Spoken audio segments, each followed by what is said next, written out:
Governor నజీర్తో CM Chandrababu భేటీ. రేపటి cabinet meeting, ఇతర అంశాలపై చర్చించే అవకాశం.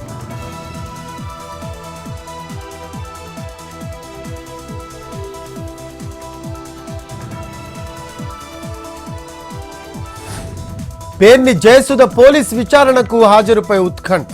ఇవాళ ఎంక్వైరీకి రావాలని పోలీసుల నోటీసులు. ఇదే కేసులో నాని భార్యకు ముందస్తు బెయిల్ ఇచ్చిన జిల్లా కోర్టు.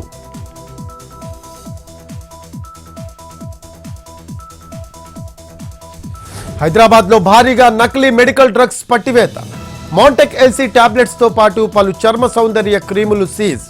జిన్నారంలో ఫార్మా కంపెనీ పెట్టి ఫేక్ మెడిసిన్స్ తయారీ. పట్టుబడ్డ మెడికల్ డ్రగ్స్ విలువ 2 కోట్లు ఉంటుందని అంచనా.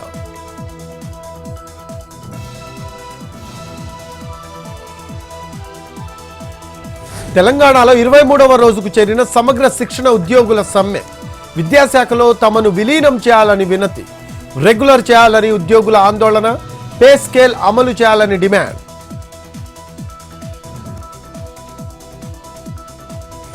సూర్యాపేట జిల్లా నూతనకల్లో పోలీసుల అత్యుత్సాహం. ఓ యువకుడిని స్టేషన్లో చితకబాదిన ఎస్ఐ కానిస్టేబుల్. ఇంటి ముందు నిల్చున్న తనను తీసుకువెళ్లి దాడి చేశారని బాధితుడి ఆవేదన.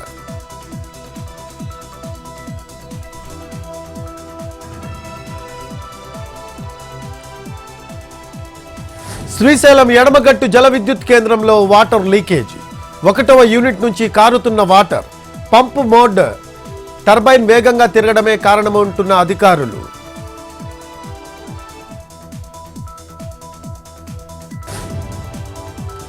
సూర్యాపేట జిల్లా మేళ్ల చెరువులో మంత్రి ఉత్తమ్ పర్యటన.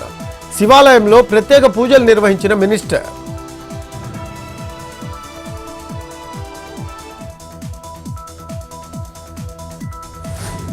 జగిత్యాల జిల్లా కోరుట్లలోని అయ్యప్ప ఆలయంలో 1,00,000 పుష్పార్చన. స్వామికి విశేషంగా ఫల పంచామృతాభిషేకాలు.